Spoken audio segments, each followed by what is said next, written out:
Halo, hai, salam sehat masyarakat Tegal, salam sehat Indonesia. Assalamualaikum warahmatullahi wabarakatuh. Bertemu lagi bersama saya Dian Brayandi dari Kabar Beritaku Channel Tegal, Jawa Tengah. Pemirsa, dalam segmen bincang eksklusif saya bersama dengan Bapak Kepala ATR BPN Kota Tegal, di mana beliau adalah sosok yang sangat luar biasa and smart, dan perlu saya temuin untuk bincang-bincang kali ini berkaitan dengan tanah SK. Pemirsa, ratusan warga masyarakat Kota Tegal masih memiliki tanah milik negara atau milik pemerintah Kota Tegal. Bahkan sejumlah warga meminta agar dapat memberikan hak kepemilikan tanah yang mereka tempati puluhan tahun tersebut kepada pemerintah Kota Tegal. Sejauh apa dan bagaimana upaya daripada ATR BPN Kota Tegal? Di sebelah saya sudah ada sosok luar biasa, Bapak Sianto, APTNH MSI. Selamat siang Bapak, bagaimana kabarnya Pak? Alhamdulillah, selamat siang, selamat datang channel Kabar Beritaku ya. Ini media edukasi sekaligus sosialisasi kepada masyarakat pemirsa di Kota Tegal terutama. Fine. Ini Pak, tadi yang saya sampaikan kaitan dengan tanah SK. Ini kan Bapak Kepala ATR BPN Kota Tegal ini pastinya kaitan dengan tanah SK yang ada di Kota Tegal. Apa sih Pak tanah SK tersebut dan ada berapa warga Kota Tegal atau tanah milik pemerintah Kota Tegal yang ditempati warga Kota Tegal itu sendiri Pak? Baik, terima kasih. Jadi sesuai dengan apa yang disampaikan dalam prolog tadi, di Kota Tegal ini memang ada ratusan bahkan ribuan ya masyarakat yang sudah menguasai ya bidang-bidang tanah itu untuk tempat tinggal, untuk tempat berusaha begitu ya. Di mana mereka sampai dengan saat ini tidak atau belum memperoleh kejelasan tentang status hukum hak atas tanah tersebut ya. Ada di 4 kelurahan ya, Kelurahan Panggung, Mintaragen, terus kemudian Pekauman ya, Pekauman, dan satunya lagi Tegal Sari. Nah, jumlahnya ini sedang kami data ya, sampai dengan saat ini kurang lebihnya 2.398 bidang ya yang terdapat di 4 kelurahan itu. Jadi kalau tadi ditanya apa sih itu tanah SK? Jadi begini, masyarakat ini menguasai secara fisik sesungguhnya sudah berpuluh-puluh tahun. Ya, ada data bahwa mereka sejak tahun 58 sebelum 58 itu sudah menguasai tanah itu. Ada yang tahun 75 artinya sudah 49 tahun mereka menguasai secara fisik begitu ya. Akan tetapi pada suatu ketika, ini belum saya dapatkan data yang valid terkait dengan tahunnya gitu ya. Yang jelas ada berangka tahun 1958, ada yang berangka tahun 1975 ya. Terhadap tanah-tanah tersebut itu diakui atau diklaim oleh pemerintah kota sebagai tanah penguasaan pemerintah Kota Tegal. Artinya apa?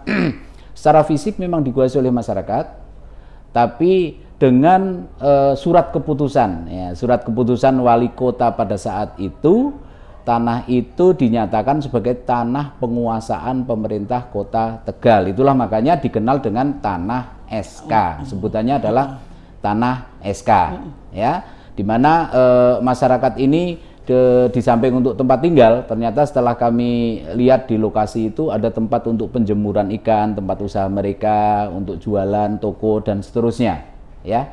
Seperti itu sebetulnya secara umum status tanah SK itu. Nah, pemerintah kota sendiri sampai dengan saat ini juga belum kami dapatkan data terkait dengan register asetnya gitu ya. Tentu saja kalau sudah diklaim sebagai tanah pemerintah kota, itu sudah tercatat di dalam aset, daftar aset pemerintah Kota Tegal sebagai aset barang milik negara, milik daerahnya pemerintah Kota Tegal. Cuma dalam hal ini memang kami BPN belum sejauh itu ya untuk menggali data dan dokumen yang valid seperti itu. Terkait dengan jenis-jenis tanah SK sendiri, menurut dari Bapak Kepala ATR BPN Kota Tegal bagaimana Pak? Apa saja ini jenis-jenis tanahnya dan apa namanya terkait dengan hal tersebut, langkah ke depannya apa yang akan dilakukan? Oke, jadi kalau kami coba untuk clustering, kita lakukan clusterisasi begitu ya, ada tanah itu yang kelompok tanah negara murni. Tanah negara ya yang berasal dari tanah timbul. Jadi ada di pantai itu garis pantainya bergeser ke arah utara sehingga daratannya lalu muncul. Itu namanya tanah timbul ya. Ada juga klasterisasi tanah bekas lambiran sungai. Jadi semula ada beberapa batang sungai di Kota Tegal ini ya.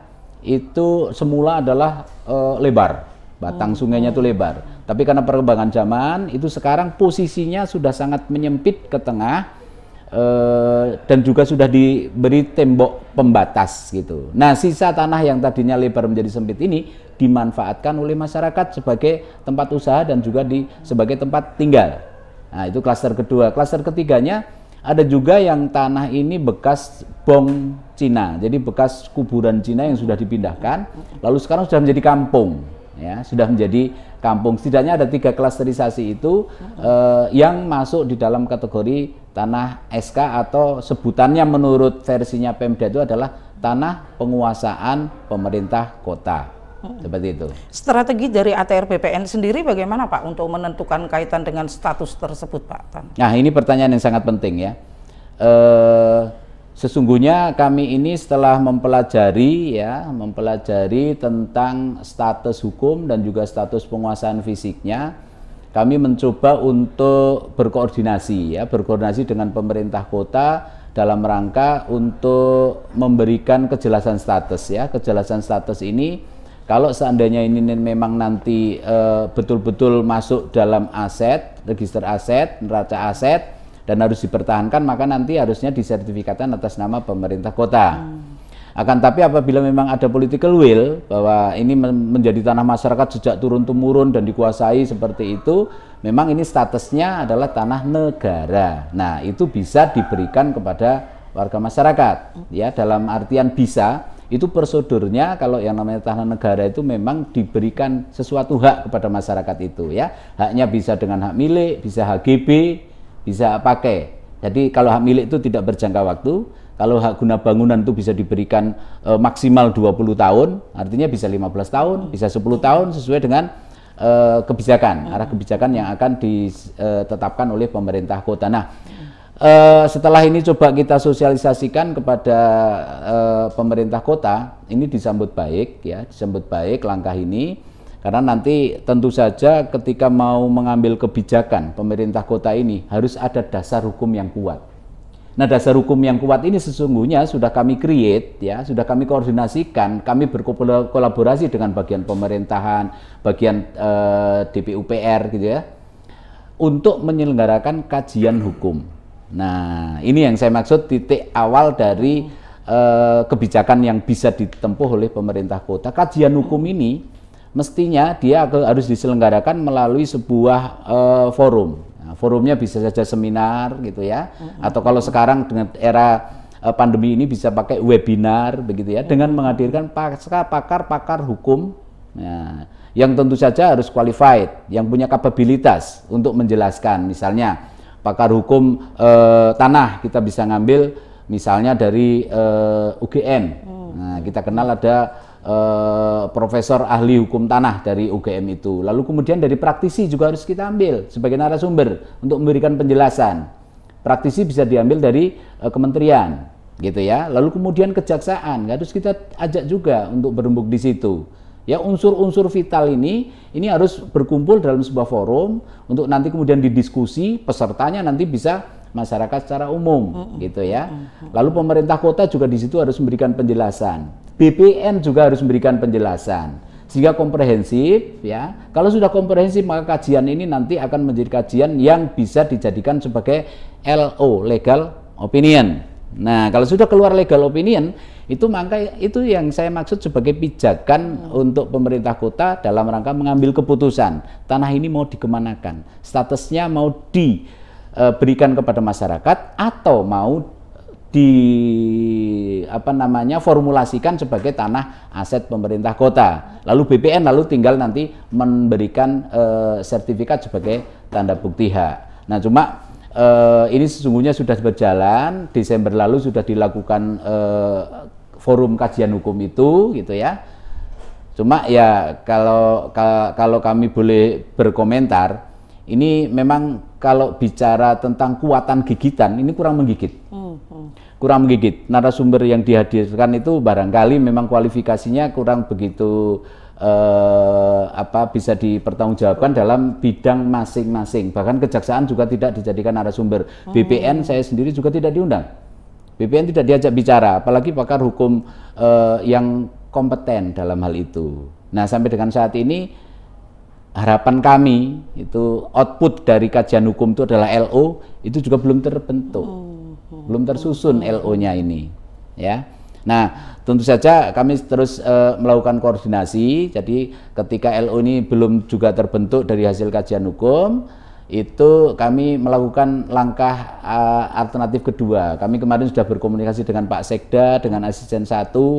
Alternatifnya apa kalau seperti ini? Ya sudah kita lakukan rembuk bersama lagi. Dasarnya kajian hukum itu melibatkan unsur-unsur Forkopimda setidaknya, begitu ya. Terus kemudian nanti lahirkan LO. Yang jelas itu utamanya Kejaksaan Negeri Kota Tegal harus dilibatkan untuk berbicara di sini, memberikan pandangan hukumnya.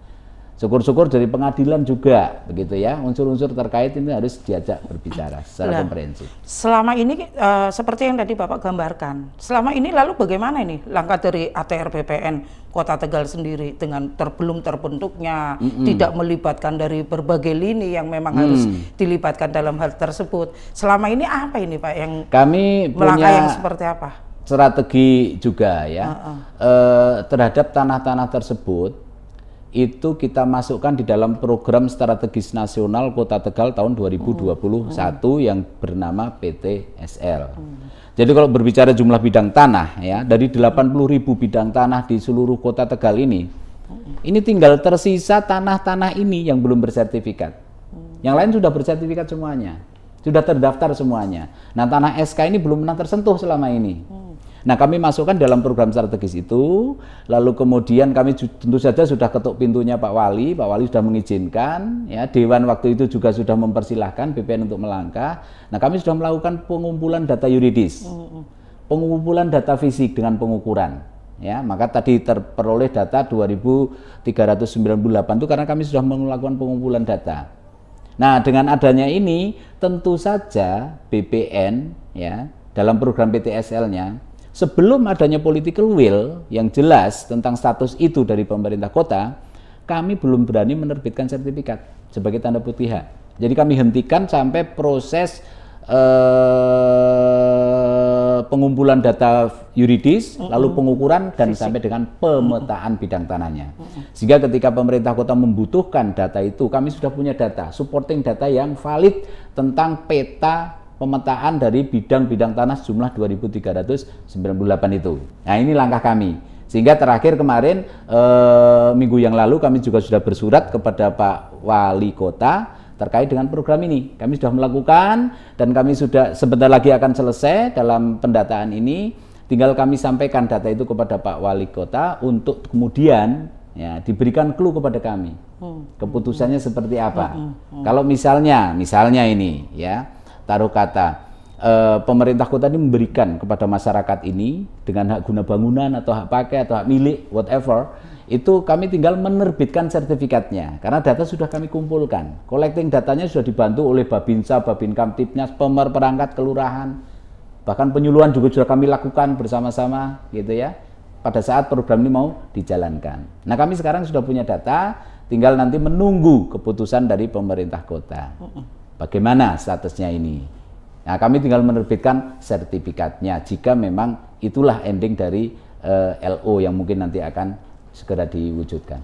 Dan artinya dari adanya program PTSL ini menjadikan langkah yang smart bagi ATR BPN Kota Tegal, di mana dalam hal ini sedia payung sebelum hujan ya Pak. Betul. Artinya sebelum diminta ya, kita ready gitu ya Pak. Betul ya? sekali. Jadi langkah antisipatif sifatnya, ketika sudah ada keputusan, itu legalisasi asetnya itu langsung bisa dieksekusi. Betul. Langsung bisa diterbitkan sertifikatnya. Mau dipakai untuk penerbitan sertifikat oke. Kalau misalnya itu sifatnya hanya untuk database pertanahan pemetaan parcel bis berbasis bidang, itu juga sudah tersedia. Jadi nggak ada ruginya. BPN memprogramkan ini dengan tentu saja dengan anggaran dari kementerian, ya, sampai dengan sertifikatnya. Itu nanti kalau misalnya sudah ada lampu hijau gitu ya, maka sampai menerbitkan sertifikat pun gratis. Jadi lampu anggaran hijau dari mana ini Pak? Lampu hijau dari pemerintah kota. Pemerintah kota. Nah, pemerintah kota, ya. Setelah LO lalu keputusan, itu lalu kami tinggal menerbitkan sertifikat gratis dengan anggaran dari kementerian ATR BPN. Iya. Seperti itu. Berbicara tentang lampu hijau dari pemerintah kota, sejauh ini bagaimana Pak? Apalagi kondisinya seperti ini. Jadi begini. Ketika kami berkoordinasi dengan Bapak Wali Kota, juga Pak Wakil Wali Kota, kami itu intens sekali ya, dengan asisten 1, dengan inspektorat, dengan DPR, itu sudah kami lakukan semuanya tentang tanah ini, dan semuanya ternyata itu saya peroleh satu kesimpulan bahwa sesungguhnya potensial loss itu tidak terlalu dihiraukan. Potensial loss kenapa saya sebutkan begitu? Masyarakat ini menguasai, lalu kemudian muncul dana SK Wali Kota tentang sewa menyewa. Artinya apa? Ada income, ya, ada income dari masyarakat kepada pemerintah kota yang menyewa setiap tahun. Ya. Cuma ternyata analisis saya dari informasi yang saya peroleh, potensial loss dari income ini sebetulnya tidak terlalu tinggi bagi pemerintah kota. Jadi kecil dari sisi sewanya setiap tahunnya itu, kecil sekali. Tapi yang sangat dikhawatirkan itu jangan-jangan pemerintah ini dalam artian kan wali kota, kabag, sekda dan seterusnya, itu jangan-jangan disalahkan ketika ini mengambil keputusan ke arah masyarakat atau mengambil keputusan ke arah sertifikasi BMD. Itu jangan-jangan salah. Nah, keraguan-keraguan seperti ini yang saya ambil. Oleh karena itu, saya perlu backingi itu dengan kajian hukum yang kuat, lalu kemudian legal opinion. Nah, kalau sudah ada itu kan nggak ada keraguan lagi. Nah, sesungguhnya political will itu sudah muncul. Hanya masih ada keraguan-keraguan. Nah, untuk tidak ragu, maka BPN itu proaktif. Bagaimana supaya tidak ragu? Maka susunlah langkah-langkah seperti yang tadi sudah saya utarakan. Sebetulnya sudah ada ya terontong-terontong kalau istilah Jawa itu untuk menuju ke lampu hijau. Kita tunggu saja.